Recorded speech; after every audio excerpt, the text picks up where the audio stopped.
This is part 2 of the video notes for Objective 9, Trigonometric Form of Complex Numbers. In the last video, we took a look at how to transfer from a complex number to its trigonometric form, and how to take a number in trigonometric form and simplify it back into standard form. In this section, we're going to take a look at two operations, products and quotients, in trigonometric form. I'm going to start these video notes by looking at a multiplication problem in standard form and then looking at its equivalent in trigonometric form. So let's imagine that z1 is equal to negative 2 plus 2i rad 3, and that z2 is equal to rad 3 plus I. If I ask you to find the product z1 times z2, you would write negative 2 plus 2i rad 3 times rad 3 plus I and distribute each term. So distributing each term gets us negative 2 rad 3 minus 2i plus 6i plus 2i squared rad 3. Combining like terms and simplifying, I see that we have negative 2 rad 3 plus 4i minus 2 rad 3. Combine like terms one last time, put your real part first and your imaginary part second, and you get that the product is negative 4 rad 3 plus 4i. To divide these terms, so let's take a look at what division looks like in standard form. To divide these terms, you would write z1 over z2 is equal to negative 2 plus 2i rad 3 over rad 3 plus I, and the division comes from rationalizing our denominator by using a conjugate. So I'm going to multiply the numerator and denominator by the conjugate of the denominator.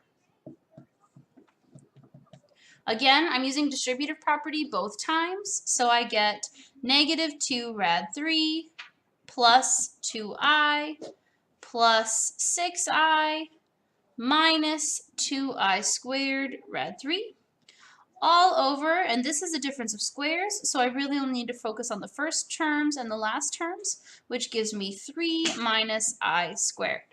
Simplify your I squareds and combine like terms where possible. You get negative 2 rad 3 plus 8i plus 2 rad 3 over 3 plus 1. Combine again, and you get 8i over 4, which simplifies to be 2i. So there's my solution for both the product and the quotient of the complex numbers in standard form. We're going to revisit this in trigonometric form. When finding the product in trigonometric form, we're going to be using the formula or theorem for the product and quotient. So the formula for a product is R1, R2, cosine of the sum of the arguments, plus I sine of the sum of the arguments, and the quotient is very similar, except we then want the quotient of the absolute values, and we want to take the difference of the arguments.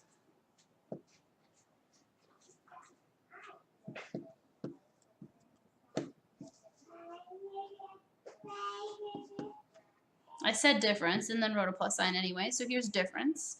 And then I sine of theta 1 minus theta 2. So these formulas are derived from doing the multiplication in complex form, and we find that this pattern holds true, so we create a theorem out of it, and that allows us to very quickly find the product and quotient in trig form. So take a note of these formulas. I need to erase them in order to solve this problem. And so we're going to take our standard form complex numbers and turn them into trig form, meaning we're going to find r and theta for each one. And then we're going to apply those r and thetas to these two formulas to compare answers for the product and quotient. So let's start with z1, and let's find theta and let's find r. We know r is equal to the square root of a squared plus b squared, which means that r is equal to the square root of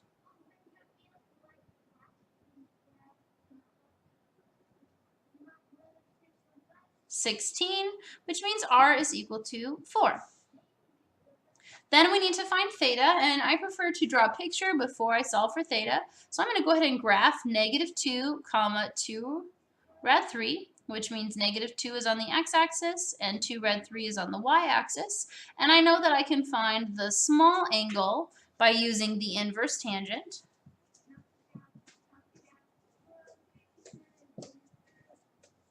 And I get that alpha is approximately...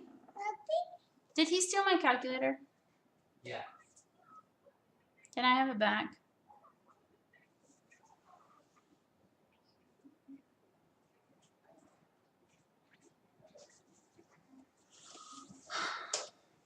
He walked away from you. But, hello?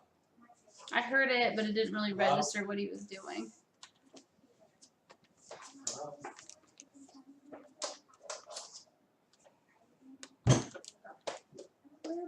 That hurt, huh?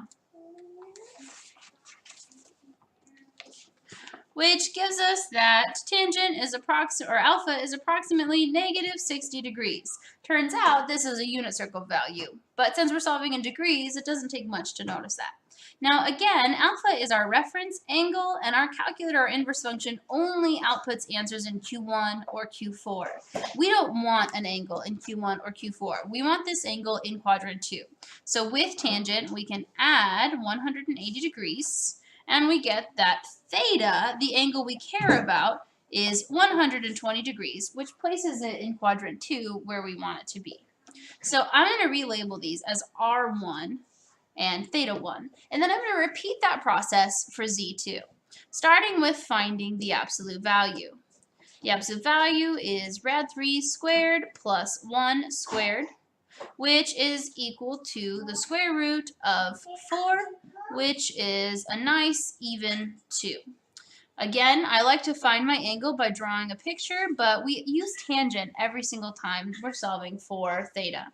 So if you want to just jump straight to tangent without drawing a picture, that's fine, as long as you're applying x and y in the appropriate order. So this is rad 3, 1.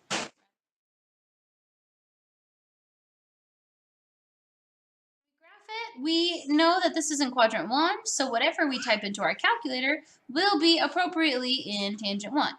Inverse tangent of 1 over rad 3. Again, this is a unit circle value, but since I'm working in degrees, I'm going to go ahead and use my calculator to evaluate.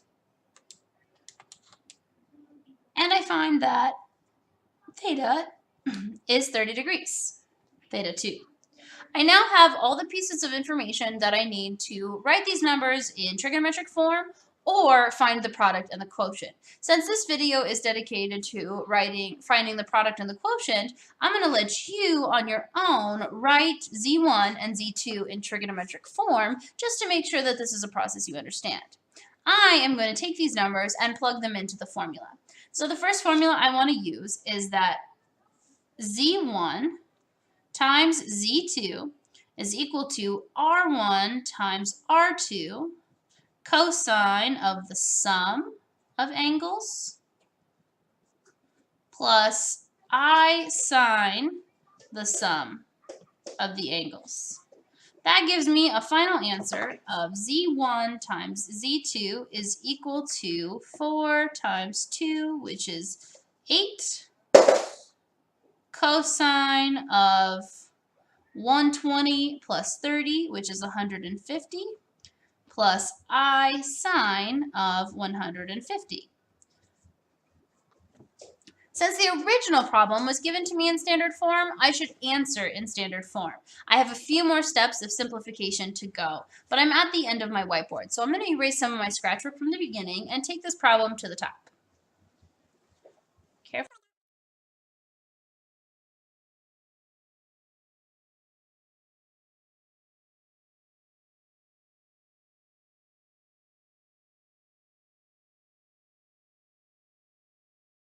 problem, I want to leave my answer in standard form, so I'm going to keep simplifying. I have that z1 times z2 is equal to 8 times, what's the cosine of 150 degrees?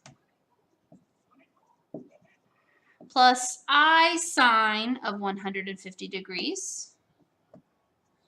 Distribute the 8, and our final answer is that z1 times z2 is equal to negative 4 rad 3 plus 4i. This is the same answer I got when I did the multiplication using the distributive property from standard form. So I've essentially confirmed that my scratch work was correct. Repeat this process to find the quotient. If you remember in standard form, to find the quotient, I had to write the quotient and then rationalize the denominator.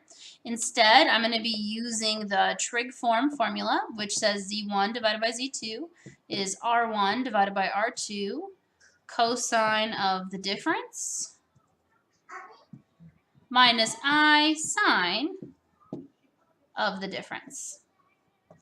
Plugging in my values, I get that z1 over z2 is equal to 4 over 2 cosine of 90 minus plus I sine of 90. And I get that z1 over z2 is equal to 2 times, what's the cosine of 90 degrees? Plus I sine of 90. Or I get that the answer is 2i. And again, this is the same answer that I got when I completed these operations using the standard form of the complex number. So I've essentially confirmed that my first solutions were correct, and I've shown that I can use the formulas or theorems for products and quotients of complex numbers. This concludes part 2 of the video notes for Objective 9, trig form of complex numbers. In the last part of the video, we're going to be taking a look at powers and roots of complex numbers.